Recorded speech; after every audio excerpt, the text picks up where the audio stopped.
There is a kind of man who cannot be moved. You have seen him. Perhaps you work beside him. Perhaps you have stood across from him.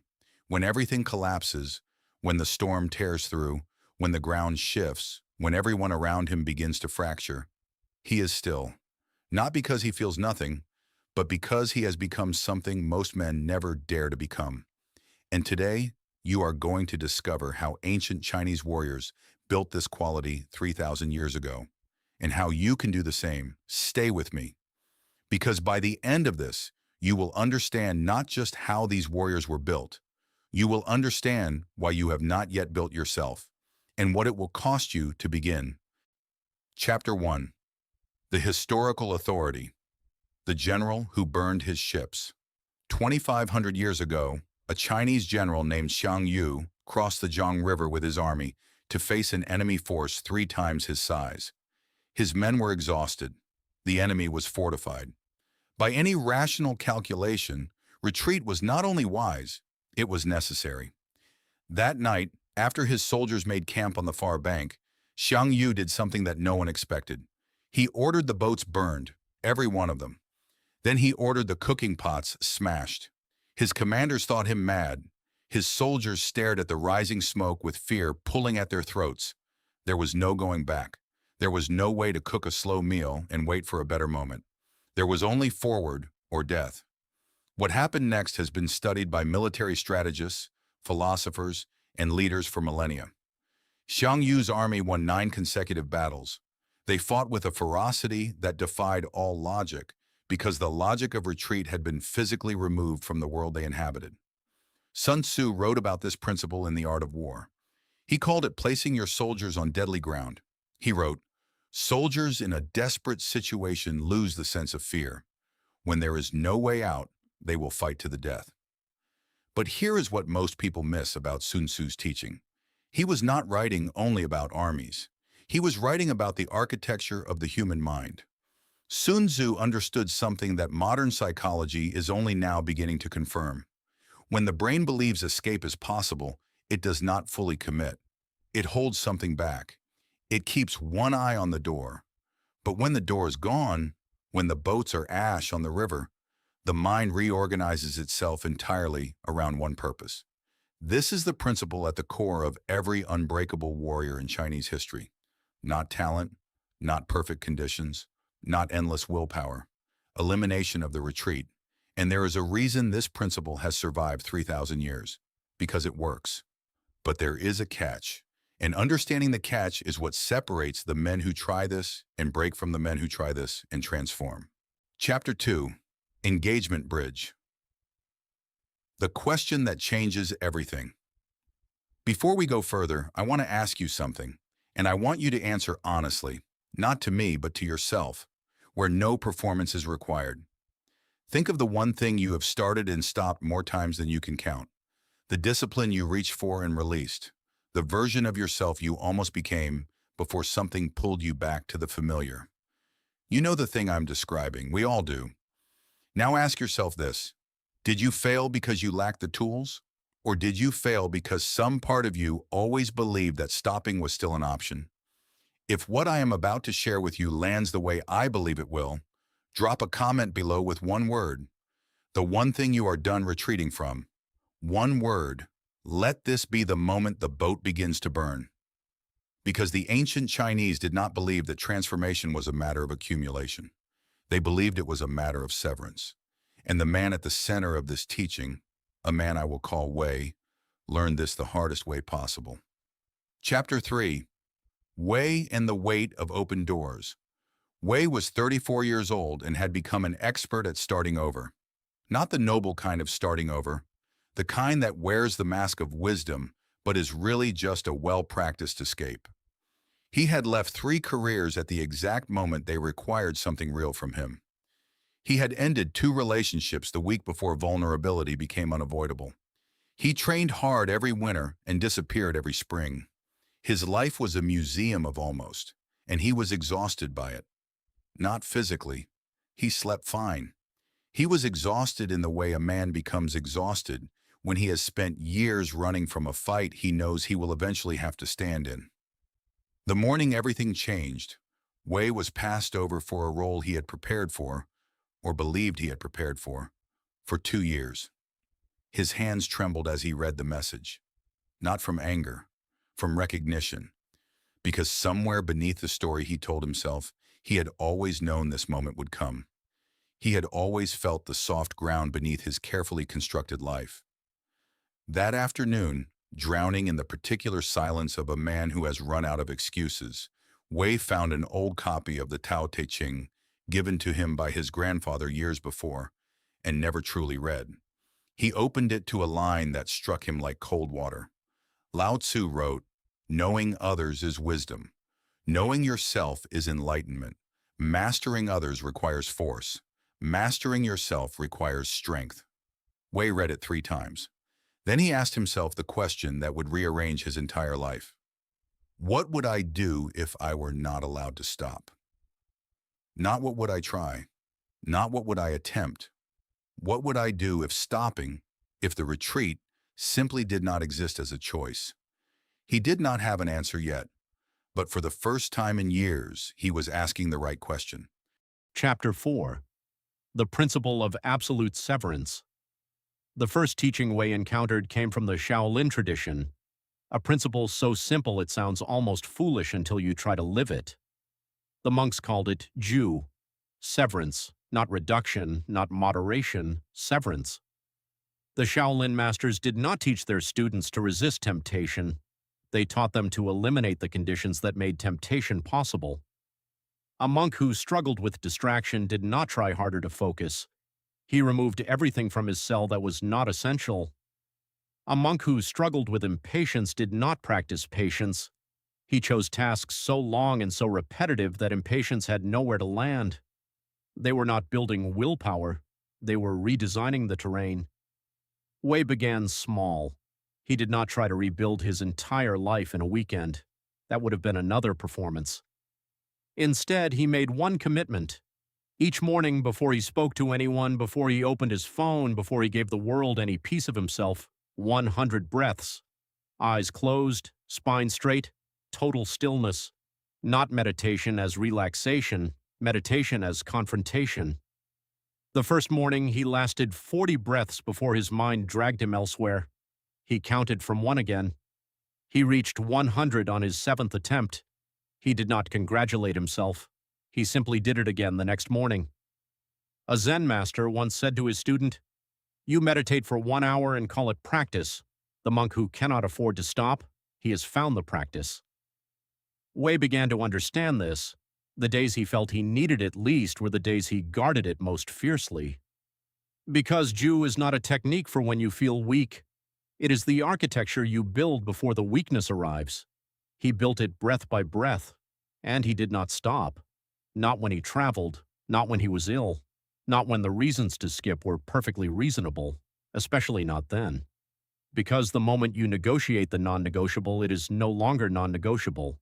You have simply found a more sophisticated form of retreat. Chapter 5. The Unmoving Mind. 6 weeks into his practice, Wei hit the wall that ends most journeys. Not a dramatic wall, the quiet kind, the kind that arrives disguised as reasonableness. His mind began whispering that he had already changed enough, that the progress he had made was sufficient, that surely a man of his age could not be expected to hold this standard indefinitely. This is what the ancient Chinese called the moment of the false summit, and it is where the teaching of Ding becomes essential. Ding, the still mind. Not the empty mind. That is a misunderstanding of Chinese philosophy that has cost many seekers dearly. The still mind is not a mind with nothing in it. It is a mind that has learned not to be moved by what passes through it. The Tao Te Ching describes it like this: muddy water, left to stillness, becomes clear. The water does not try to clear itself. It does not fight the mud. It simply remains still long enough for the mud to settle. The mind works the same way. Wei had been trying to silence his doubts, arguing with them, negotiating with them. This was the error. The practitioner of Ding does not fight the thought. He watches it arrive and watches it leave, the way a mountain watches weather. A storm does not move the mountain, it simply passes. Stanford neuroscientist Dr. Andrew Huberman has described this process in modern terms. The development of interoceptive awareness, the ability to observe internal states without being governed by them. The ancient Chinese reached this same understanding not through brain scans, but through 10,000 hours of silence. Wei began to practice differently. When the voice said stop, he did not argue. He noted it. He gave it a name, the retreating mind. And then he watched it, from a distance, like smoke dissolving in cold air. The voice did not disappear. It grew quieter, and Wei grew larger than it. Chapter 6. The Warrior's Reckoning. 4 months into his transformation, the test arrived. Not the test Wei had imagined. Not a grand crisis he could prepare for. Life rarely offers those. The company where Wei had spent 6 years called an all-hands meeting on a Tuesday morning. By noon, he knew. The department was being dissolved. 18 years of combined experience in that room, and it meant nothing to the spreadsheet driving the decision. Wei watched his colleagues around him react. One began composing furious messages immediately. Another sat pale and shaking. A third left the room without speaking and did not return. And Wei sat still. Not still because he did not care. Still because he had practiced stillness 100 breaths at a time for 4 months. His chest was tight. His mind moved quickly through the implications. But beneath all of it, beneath the calculations and the fear and the questions, there was something that had not been there before. Ground. Sun Tzu wrote in The Art of War, "In the midst of chaos, there is also opportunity. Those who remain calm inherit it." Wei did not panic. He did not perform calm for the benefit of others. He simply was calm, the way a stone at the bottom of a river is still while the current rushes above it.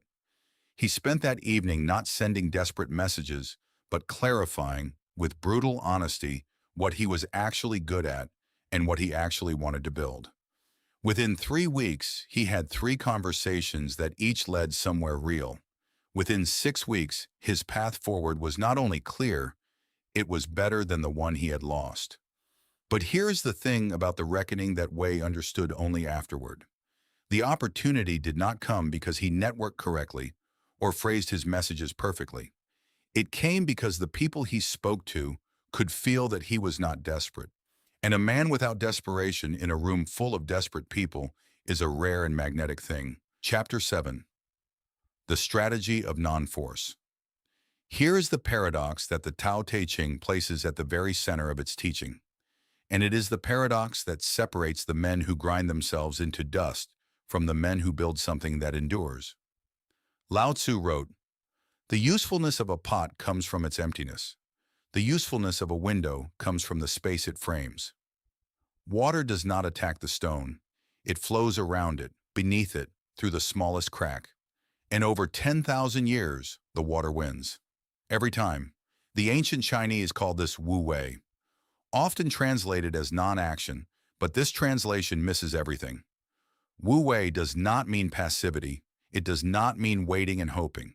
It means action that does not fight the nature of things. The warrior who exhausts himself hacking at the roots of a tree will lose to the farmer who redirects the river. The man who forces his discipline will always lose to the man whose discipline has become his nature. Wei had begun with force, white-knuckled, jaw-clenched force, and it worked for a while the way all force works for a while. But somewhere in the 3rd month, something shifted.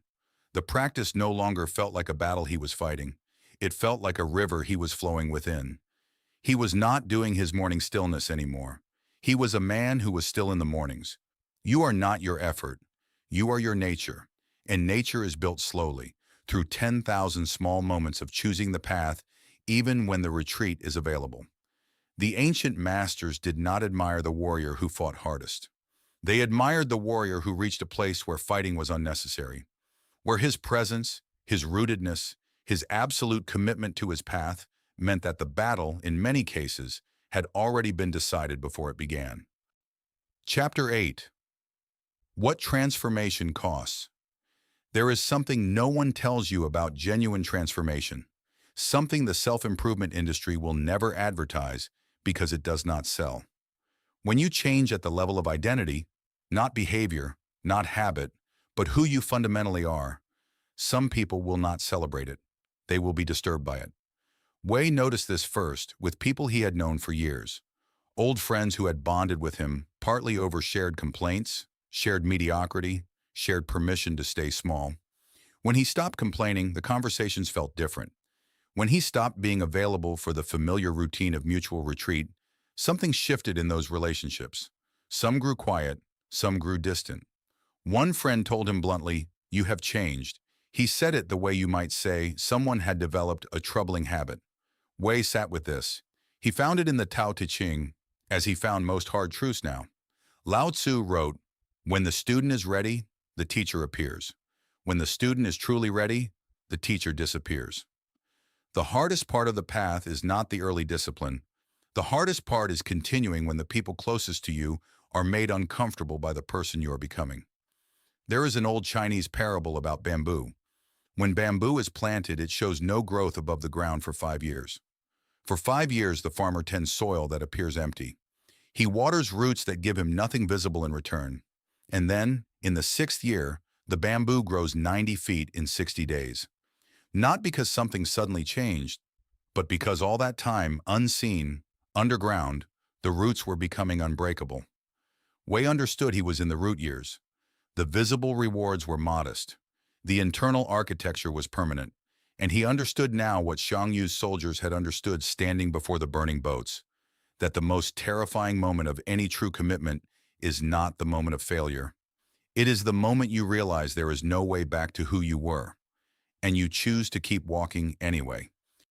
Chapter 9. The Dragon Does Not Ask for Permission. 1 year after Wei opened his grandfather's worn copy of the Tao Te Ching, he was not a different man doing different things. He was a different man being a different thing. There is a gap between those two sentences that is the entire distance of the journey. You don't practice stillness, you are still. You don't exercise discipline, you are disciplined. You don't choose the path, you are the path. Xiang Yu burned his boats not because he wanted to win more badly than other generals. He burned them because he understood that wanting is not the foundation of a warrior. Being is. The Shaolin masters did not teach for decades so that their students would be better at techniques.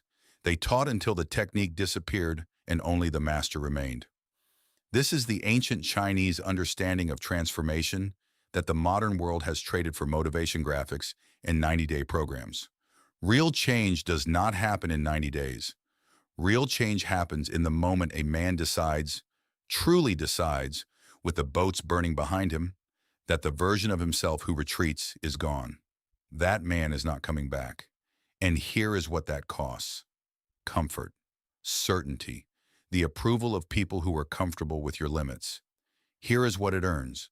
Ground beneath your feet that cannot be taken from you. A mind that does not break under pressure because it has been forged in pressure. A life built not on the avoidance of difficulty, but on the mastery of your response to it. Lao Tzu wrote in his final teaching, "The journey of 1,000 miles begins with a single step, but only the man who does not look back covers the distance." The question is not whether the ancient code works. 3,000 years of unbroken warriors is answer enough. The question is not whether you are capable. The question is this: what boat are you still holding on to? What are you carrying that you know, if you were honest with yourself right now in this moment, you need to burn? Because the path does not wait. The mountain does not lower itself for the climber who is almost ready. The river does not slow for the man still deciding whether to cross. So decide. Burn the boat, let the smoke rise, and walk forward into the person you were always meant to become. Move with purpose. Master yourself. Walk the path of the dragon,